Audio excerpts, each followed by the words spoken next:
ओम नमः शिवाय। श्री शिव महापुराण रुद्र संहिता सृष्टि खंड 11वां अध्याय। ऋषि बोले, हे व्यास शिष्य महाभाग सूत जी, आपको नमस्कार है। आज आपने भगवान शिव की अद्भुत एवं परम पवित्र कथा सुनाई है। उसमें अद्भुत महादिव्य तथा कल्याणकारिणी लिंगोत्पत्ति हम लोगों ने सुनी, जिसके प्रभाव को सुनने से इस लोक में दुखों का नाश हो जाता है। हे दयानिधे, ब्रह्मा और नारद जी के संवाद के अनुसार आप हमें शिव पूजन की वह विधि बताइए जिससे भगवान शिव संतुष्ट होते हैं। ब्राह्मण, क्षत्रिय, वैश्य और शूद्र सभी शिव की पूजा करते हैं। वह पूजन कैसा करना चाहिए? आपने व्यास जी के मुख से इस विषय को जिस प्रकार सुना हो वह बताइए।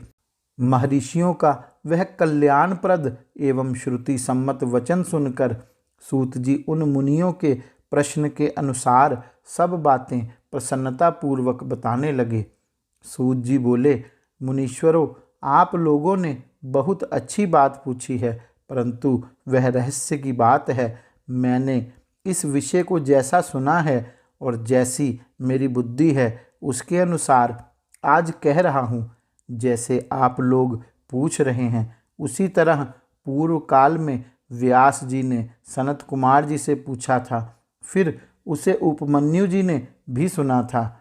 तब व्यास जी ने शिव पूजन आदि जो भी था उसे सुनकर लोकहित की कामना से मुझे पढ़ा दिया था। इसी विषय को भगवान श्री कृष्ण ने महात्मा उपमन्यु से सुना था। पूर्व काल में ब्रह्मा जी ने नारद जी से इस विषय में जो कुछ कहा था वही इस समय मैं कहूँगा। ब्रह्मा जी बोले, हे नारद, मैं संक्षेप में लिंग पूजन की विधि बता रहा हूँ, सुनिए। हे मुने, इसका वर्णन 100 वर्षों में भी नहीं किया जा सकता। जो भगवान शंकर का सुखमय, निर्मल एवं सनातन रूप है, सभी मनोवांछित फलों की प्राप्ति के लिए उसका उत्तम भक्ति भाव से पूजन करें। दरिद्रता, रोग, दुख तथा शत्रुजनित पीड़ा, ये 4 प्रकार के पाप कष्ट तभी तक रहते हैं जब तक मनुष्य भगवान शिव का पूजन नहीं करता है। भगवान शिव की पूजा होते ही सारे दुख विलीन हो जाते हैं और समस्त सुखों की प्राप्ति हो जाती है। तत्पश्चात समय आने पर उपासक की मुक्ति भी हो जाती है। जो मानव शरीर का आश्रय लेकर मुख्यतया संतान सुख की कामना करता है, उसे चाहिए कि संपूर्ण कार्यों और मनोरथों के साधक महादेव जी की पूजा करे।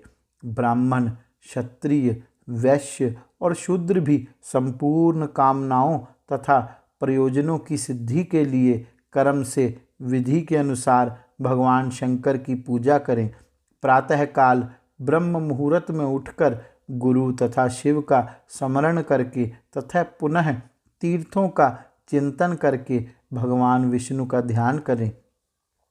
हे मुने, इसके बाद मेरा देवताओं का और मुनि आदि का भी स्मरण चिंतन करके स्तोत्र पाठ पूर्वक शंकर जी का विधि पूर्वक नाम लें। उसके बाद शैया से उठकर निवास स्थान से दक्षिण दिशा में जाकर मल त्याग करें। हे मुने, एकांत में मलोत्सर्ग करना चाहिए। उससे शुद्ध होने के लिए जो विधि मैंने सुन रखी है आप लोगों से, उसी को आज कहता हूँ। मन को एकाग्र करके सुने। ब्राह्मण गुदा की शुद्धि के लिए 5 बार मिट्टी का लेप करे और धोए। क्षत्रिय 4 बार, वैश्य 3 बार और शूद्र 2 बार विधि पूर्वक गुदा की शुद्धि के लिए उसमें मिट्टी लगाए। लिंग में भी 1 बार प्रयत्न पूर्वक मिट्टी लगानी चाहिए।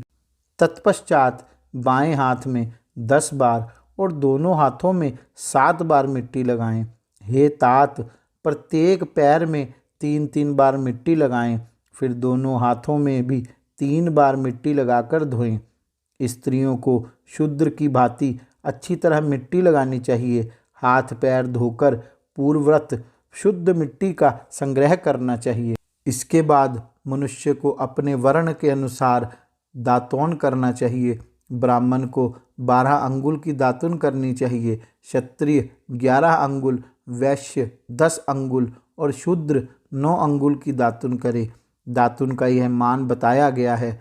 मनुस्मृति के अनुसार काल दोष का विचार करके ही दातुन करें या त्याग दें। हे तात, षष्ठी, प्रतिपदा, अमावस्या, नवमी, व्रत का दिन, सूर्यास्त का समय, रविवार तथा श्राद्ध दिवस ये दंत धावन के लिए वर्जित हैं। दंत धावन के पश्चात तीर्थ आदि में विधि पूर्वक स्नान करना चाहिए।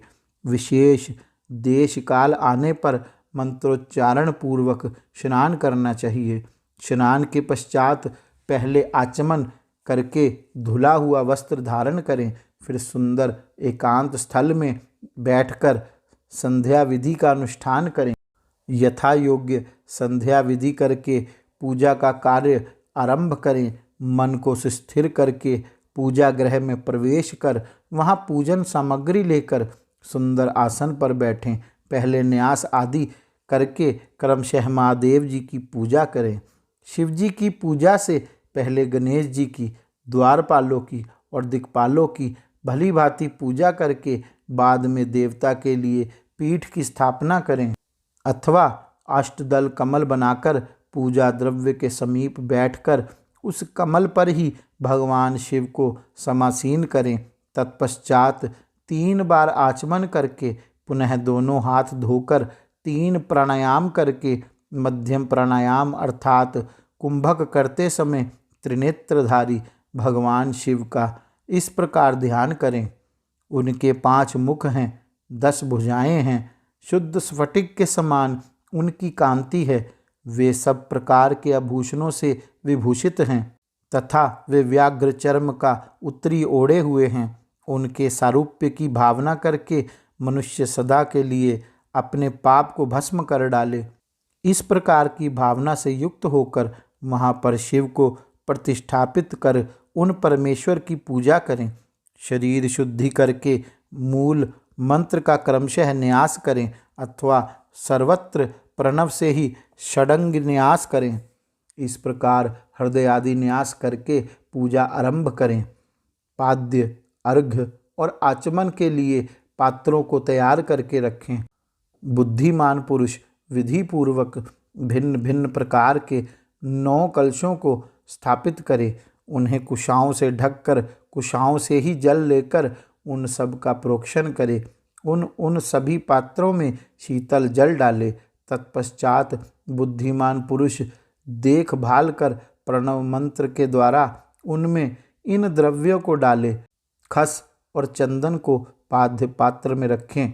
चमेली के फूल, शीतल चीनी, कपूर, बड़ की जड़ तथा तमाल इन सबको यथोचित रूप से कूट पीस कर चूर्ण बनाकर आचमनीय पात्र पंचपात्र में डालें। यह सब चंदन सहित सभी पात्रों में डालना चाहिए। देवाधिदेव महादेव जी के पार्श्व भाग में नंदीश्वर का पूजन करें। गंध, धूप, दीप आदि विविध उपचारों से शिव की पूजा करें। फिर प्रसन्नतापूर्वक लिंग शुद्धि करके मनुष्य उचित रूप से मंत्र समूह के आदि में प्रणव तथा अंत में नमः पद को जोड़कर उनके द्वारा इष्ट देव के लिए अथवा प्रणव का उच्चारण करके स्वसित पद आदि आसन की कल्पना करे। पुनः यह भावना करे कि इस कमल का पूर्व दल साक्षात अनिमा नामक ऐश्वर्य रूप तथा अविनाशी है, दक्षिण दल लघिमा है, पश्चिम दल महिमा है, उत्तर दल प्राप्ति है, अग्नि कोण का दल प्राकम्य है, नेत्रक्य कोण का दल ईशित्व है, वायव्य कोण का दल वशित्व है, ईशान कोण का दल सर्वज्ञ तत्व है और इस कमल की करनी का कोष सोम कहा जाता है।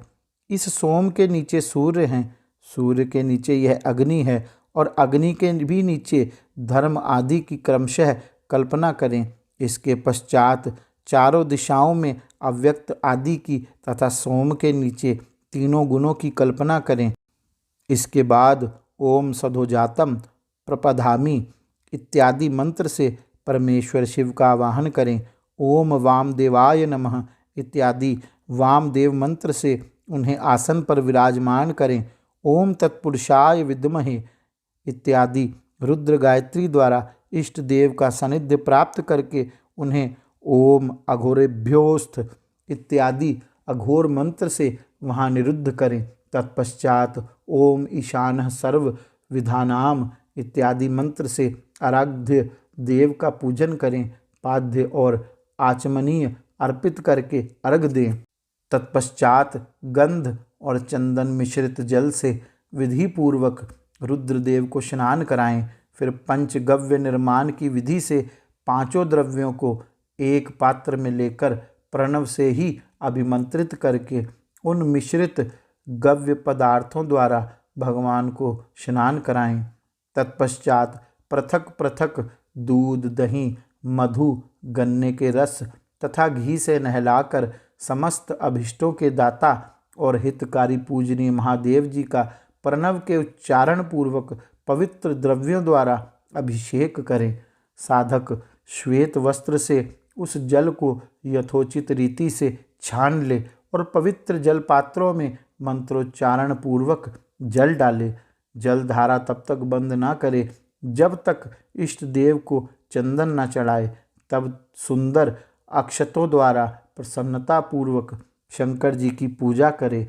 उनके ऊपर कुश, अपामार्ग, कपूर, चमेली, चंपा, गुलाब, श्वेत कनेर, बेला, कमल और उत्पल आदि भांति भांति के अपूर्व पुष्पों एवं चंदन से उनकी पूजा करे। परमेश्वर शिव के ऊपर जल की धारा गिरती रहे, इसकी भी व्यवस्था करे। जल से भरे भांति भांति के पात्रों द्वारा महेश्वर को स्नान कराए। इस प्रकार मंत्रोच्चारण पूर्वक समस्त फलों को देने वाली पूजा करनी चाहिए। हे तात, अब मैं आपको समस्त मनोवांछित कामनाओं की सिद्धि के लिए उन पूजा संबंधी मंत्रों को भी संक्षेप में बता रहा हूँ, सावधानी के साथ सुनिए।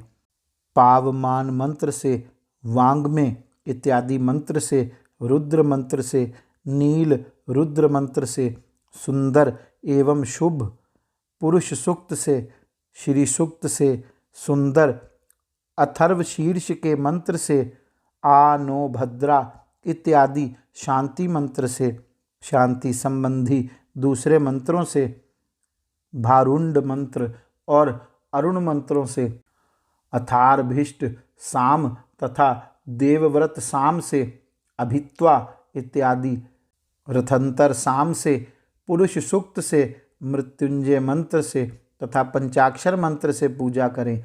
1 सहस्त्र अथवा 101 जलधाराएं वैदिक विधि से शिव के नाम मंत्र से प्रदान करें। तदंतर भगवान शंकर के ऊपर चंदन और फूल आदि चढ़ाएं। प्रणव से तांबुल आदि अर्पित करें। इसके बाद जो स्फटिक मणि के समान निर्मल, निष्कल, अविनाशी, सर्वलोक कारण, सर्वलोकमय परम देव हैं, जो ब्रह्मा, इंद्र, उपेंद्र, विष्णु आदि देवताओं को भी गोचर ना होने वाले, वेद वेत्ता विद्वानों के द्वारा वेदांत में मनवाणी से अगोचर बताए गए हैं, जो आदि मध्य अंत से रहित समस्त रोगियों के लिए औषध रूप शिव तत्व के नाम से विख्यात तथा शिवलिंग के रूप में प्रतिष्ठित हैं। उन भगवान शिव का शिवलिंग के मस्तक पर प्रणव मंत्र से ही पूजन करें। धूप, दीप, नैवेद्य, सुंदर तांबुल, सुरम्य आरती, स्तोत्रों तथा नाना प्रकार के मंत्रों एवं नमस्कारों द्वारा यथोक्त विधि से उनका पूजन करें। तत्पश्चात अर्घ देकर भगवान के चरणों में फूल बिखेर कर और साष्टांग प्रणाम करके देवेश्वर शिव की आराधना करें। इसके बाद हाथ में फूल लेकर खड़ा होकर के दोनों हाथ जोड़कर सर्वेश्वर शंकर की पुनः प्रार्थना करें। अज्ञानाधीवा ज्ञानाजप पूजादिकं मया कृतं तदस्तु सफलं कृपया तव शंकर। हे शिव, मैंने अनजान में अथवा जानबूझकर जो जप पूजा आदि सत्कर्म किए हों वे आपकी कृपा से सफल हों। इस प्रकार पढ़कर भगवान शिव के ऊपर प्रसन्नतापूर्वक फूल चढ़ाएं। तत्पश्चात स्वसित वाचन करके नाना प्रकार की आशी प्रार्थना करें। फिर शिव के ऊपर मार्जन करना चाहिए।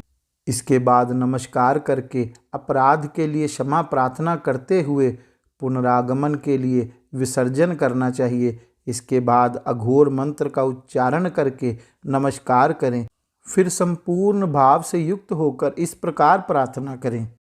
शिवे भक्ति शिवे भक्ति शिवे भक्तिर्भवे भवे अन्यथा शरणं नास्ति त्वमेव शरणं मम। प्रत्येक जन्म में शिव में मेरी भक्ति हो, शिव में मेरी भक्ति हो, शिव में मेरी भक्ति हो। आपके अतिरिक्त दूसरा कोई मुझे शरण देने वाला नहीं है। हे महादेव, आप ही मेरे लिए शरणदाता हैं। इस प्रकार प्रार्थना करके पराभक्ति के द्वारा संपूर्ण सिद्धियों के दाता देवेश्वर शिव का पूजन करें। विशेषतः गले की ध्वनि से भगवान को संतुष्ट करें। तत्पश्चात परिवारजनों के साथ नमस्कार करके अनुपम प्रसन्नता प्राप्त करके समस्त लौकिक कार्य सुखपूर्वक करता रहे। जो इस प्रकार शिव भक्ति परायण होकर प्रतिदिन पूजन करता है उसे अवश्य ही पग पग पर सब प्रकार की सिद्धि प्राप्त होती है। वह उत्तम वक्ता होता है तथा उसे मनोवांछित फल की निश्चय ही प्राप्ति होती है। रोग, दुख, शोक, दूसरों के निमित्त से होने वाला उद्वेग, कुटिलता, विष तथा अन्य जो कष्ट उपस्थित होता है उसे कल्याणकारी परम शिव अवश्य नष्ट कर देते हैं। उस उपासक का कल्याण होता है। जैसे शुक्ल पक्ष में चंद्रमा बढ़ता है वैसे ही शंकर की पूजा से उसमें अवश्य ही सद्गुणों की वृद्धि होती है। हे मुनि श्रेष्ठ, इस प्रकार मैंने शिव की पूजा का विधान आपको बताया। हे नारद, अब आप और क्या पूछना तथा सुनना चाहते हैं?